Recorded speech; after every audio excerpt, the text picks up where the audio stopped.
जय श्री राम। परम प्रिय मेरे भाई बहन, काशी के कोतवाल भगवान शिव के ही स्वरूप काल भैरव अष्टमी की आप सभी लोगों को बहुत बहुत शुभकामनाएं।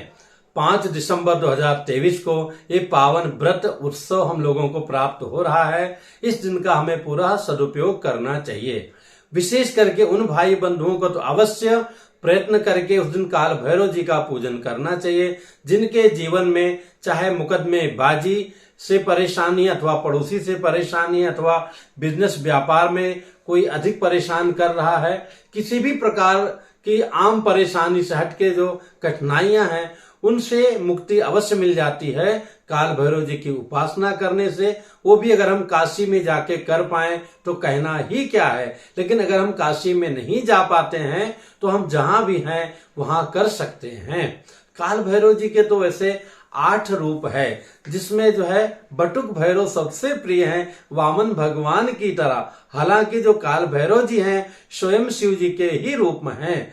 शिव जी का 2 रूप विशेष रूप से माना गया है। एक तो विश्वेश्वर का रूप है, जो काशी में कहा भी जाता है। विश्वेश्वर मतलब पूरे विश्व का समस्त ब्रह्मांड का जो ईश्वर है, आराधक है, जो पालन भरण और संघर्ता तीनों रूप में है, ईश्वर का समस्त गुण विद्यमान है, वो विश्वेश्वर हुआ। लेकिन जो दुष्ट लोग हैं उसका संरक्षण करने के लिए, दुष्टों से सज्जनों को बचाने के लिए ही जो है काल भैरव जी का, बटुक भैरव जी का काशी में कोतवाल के नाम से जाने जाते हैं। हालांकि काशी में 3 स्वरूप का मंदिर है। जो प्रथम स्वरूप है काल भैरव जी का, बटुक भैरव जी का और आनंद भैरव जी का। बाकी जो 8 भैरव हैं इनका भी अलग अलग स्थितियों में अपने आचार्य पुरोहित और अभी आम नहीं जो कुशल हों उनसे प्रार्थना करके आपके कुंडली के अनुसार, आपकी समस्या के अनुसार किस स्वरूप काल भैरव की उपासना करना उत्तम है वैसा परामर्श करके करना चाहिए। हालांकि इन सभी स्वरूपों में दुष्टों से मुक्ति पाने के लिए, कष्टों से मुक्ति पाने के लिए काल भैरव जी एंटीबायोटिक की तरह कोई भी इनकी सेवा पूजा कर सकता है।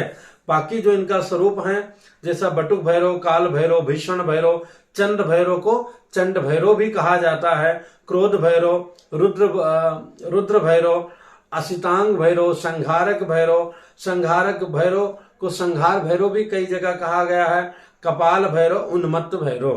तो इस प्रकार से इनके अलग अलग नाम हैं। तो इस दिन हमें क्या करना चाहिए? एकादशी के नियम के अनुसार ही हमें एक दिन पहले से ही पवित्रता से रहते हुए इस दिन सुबह उठना चाहिए। और चूंकि इनका जन्म की भी 2 परंपराएं आई हैं। शास्त्रों में मध्याह्न काल का उल्लेख है कि दोपहर के समय, लेकिन कुछ जगह जो है संध्या वेला में, गोधूली वेला में जन्म का उत्सव मनाया जाता है। तो दोनों भी कर सकते हैं। मेरे नियम से तो मतलब मेरे दृष्टिकोण से तो मध्याह्न काल में ही करना उत्तम रहेगा। और अगर आपके यहाँ आसपास अगर संध्या वेला में हो रहा है तो संध्या वेला में उत्सव मनाना चाहिए, पूजा इनकी करनी चाहिए और इनके निमित्त हमें दान करना चाहिए। और पूजा में केवल आज के दिन ही जो है विशेष रूप से काल भैरव जी की सवारी, जो स्वान मतलब कुत्ता को माना गया है, उसको भी खिलाना चाहिए, दान करना चाहिए। जो दान की सामग्री आई है इसमें जो है काला वस्त्र है, राई का तेल है, इसके साथ में जो है खिचड़ी है, गुड़ है, चावल है, काला तिल है, धूप है, राई का तेल है, काला उड़द है और विशेष रूप से पुआ, जिसको कई जगह माल पुआ कहा जाता है। अगर हम वो नहीं बना सकते हैं, हमसे नहीं मिल सकता है, तो चीनी अथवा गुड़ डाल के रोटी बना करके भी हम दान कर सकते हैं, अथवा आटा और गुड़ और घी अलग अलग भी दान कर सकते हैं।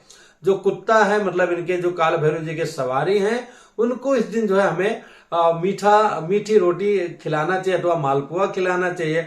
आज के समय में तो बनाना करना बहुत कठिन होता है, छोटा परिवार है, तो ऐसे में आप आजकल तो बिस्किट कुत्ते खाते हैं तो बिस्किट खिला सकते हैं, चॉकलेट भी खिला सकते हैं, तो दोनों कार्य हो जाएगा। लेकिन अगर मालपुआ मिल सकता है अथवा घर में मीठी रोटी बना सकते हैं तो कुत्ते को खिला सकते हैं।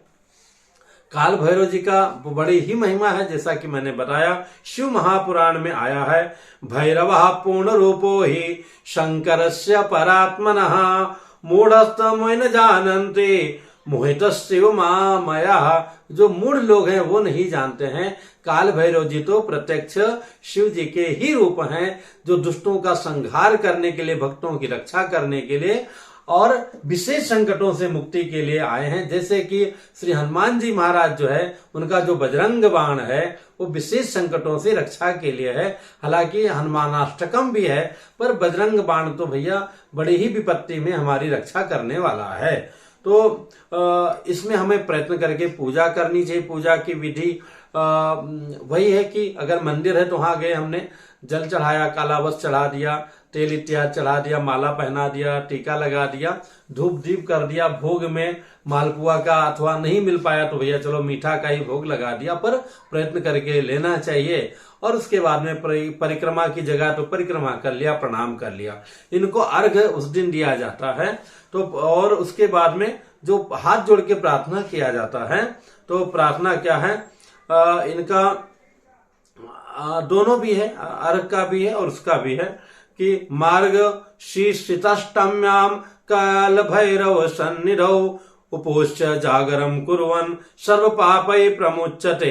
इस श्लोक का यहाँ पर अर्थ यह कि काल भैरव जी के पास में रहते हुए रात्रि में जागरण करके, उपवास करके उनकी आराधना करने से सर्व पापै प्रमुच्यते, सभी प्रकार का पाप से मुच्यते मतलब मुक्ति मिल जाती है। और जो अर्घ की बात कहा था वो अर्घ भी दे सकते हैं। भैरवार्घ गृहाणीश भीम रूपा वयानघ अनेनार्घ प्रदानेना तुष्टो भव शिव प्रिय। बहुत बड़ी स्तुति है। इसके साथ में हम ये सब भी नहीं कर सकते हैं तो ओम काल भैरवाय नमः, ओम काल भैरवाय नमः अथवा ओम बटुक भैरवाय नमः, इस मंत्र का भी जाप कर सकते हैं। इसके प्रारंभ में जैसे कि एक माला आप ओम नमः शिवाय पुरुष, स्त्रियां नमः शिवाय, तो एक माला पहले कर लिया, बीच में ओम काल भैरवाय नमः, ओम काल भैरवाय नमः, ओम काल भैरवाय नमः, ऐसा कर लिया। फिर लास्ट में ओम नमः शिवाय कर लिया। ओम नमः शिवाय से संपुटित जप करके भी हमें लाभ मिल सकता है, कल्याण हो सकता है। अगर हमारे आसपास मंदिर नहीं अथवा हमारे पास पैसा नहीं है कुछ भी इस प्रकार का खर्च करने के लिए, तो मेरे भाई बहन बहुत ही अच्छा समय है, इसका हमें पूरा लाभ लेना चाहिए। और इस बार तो विशेष करके मंगलवार के दिन प्राप्त हो रहा है, तो रविवार के दिन और मंगलवार के दिन अगर प्राप्त हो तो उसका कहना ही क्या है, उसका महत्व और भी बढ़ जाता है।